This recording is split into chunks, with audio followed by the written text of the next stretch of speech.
Okay, Democrats, let's face it, they do not care about crime. In fact, it's all a big joke to them.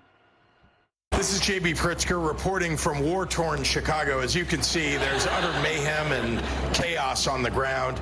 It's quite disturbing. The Milwaukee Brewers have come in to attack our Chicago Cubs. We've seen people being forced to eat hot dogs with ketchup on them. And our deep dish pizza, well, has gone shallow. So it's a challenge to survive here in the city of Chicago, but there's no hellscape that I'd rather be in.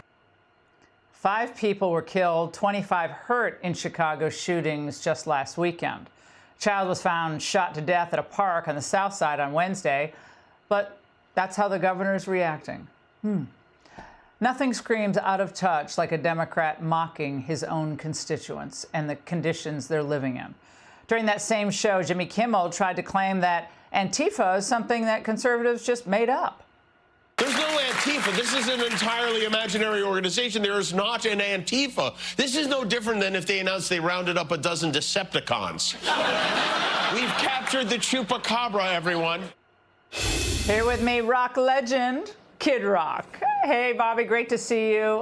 Now, I know you're from Detroit, of course, which at one point was at the epicenter of the crime epidemic. But what's your thinking when you see Pritzker and others on the left who are just dismissing this issue that real people have to live with day in and day out?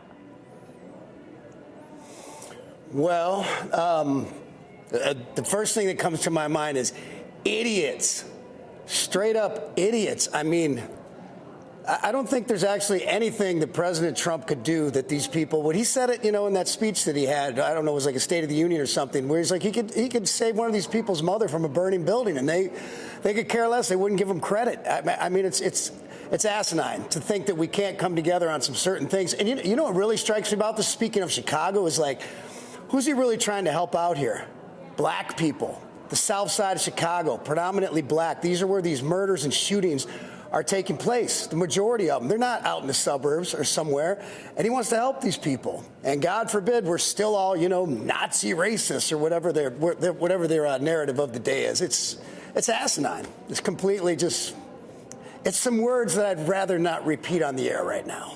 Well, they're constantly mocking the things that are, you know, sacred, important to many Americans. So things that you sing about, you've spoken about, faith, family, love of country, important to your fans. So have you noticed any type of shift with young people on this front? I know you interact with so many young people on a daily basis, especially when you're touring.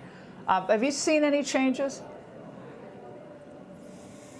I mean, clearly, since Charlie Kirk lost his life, was assassinated, you've seen a huge shift. We all have. It's undeniable. It's both bittersweet. It's terrible that something like this had to happen to really bring everyone back to their faith, and even someone like myself, who's always been very spiritual, but you know, it's even more so in the last several weeks. It's just been, I find myself writing those songs, and I've been writing a gospel album for the last year, working on a gospel album, so it's not really anything new, but it's, yes, I have a lot of faith and hope in the younger generation, but it seems these other people, like, you know, the more that we say we love our families, we love God, we love our country, these people on the far left hate it more. I just don't understand the rationale of hatred for someone that loves something. Yeah, they make fun of Lee Greenwood or patriotic music or traditions like that. They think they're hokey and stupid, and because they all think America's awful, rotten, and racist, so they don't think there's anything to celebrate. But speaking of music, that's pretty easy. You know what's stupid? You know what's stupid is people who think they're cooler than Art Thou, that worry about their outfit every day, like, you know, some of these rock singers that live here in Nashville, I won't say any names, or these, you know, chicks running around in their campuses with blue hair and, you know, their 5 nose rings. Speaking of music, though, I heard that you were just added to the Hondo Rodeo Fest in Phoenix next month. Friends there were talking about it. They want to get tickets. Tell us more about what's going on there. Well, it's actually bittersweet because Cody Johnson had to drop out. I guess he had something happen. He has to get surgery. So sent a lot of love and prayers out to Cody Johnson. I'm a big fan. And they called me to fill in for his slot, and I'm playing with my friend John Party that night, who's my neighbor, and I've been friends with for a long, long time. First time we're playing on a bill together, so I'm looking forward to it. But it's bittersweet because Cody can't do it.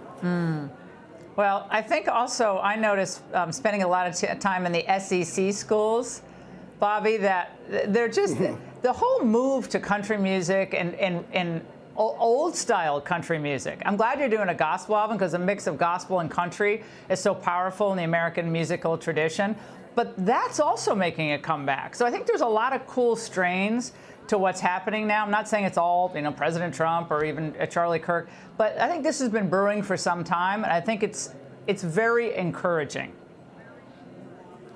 Yes, the thing that I hope for, that I really pray for quite a bit, is that when this pendulum swings once again, that somehow it ends up a little bit right of center and not just, it just keeps going extreme left and extreme right, and it seems we just can't find this common ground that, most of us, even if we differ in our politics, we should be able to dig a little deeper and find things we have in common with one another and have a laugh, have a beer or something. We don't have to make everything so extreme. So hopefully I will continue to pray for that, Miss Laura. All right, Mr. Bobby, great to see you tonight, and I'll see you at the next concert.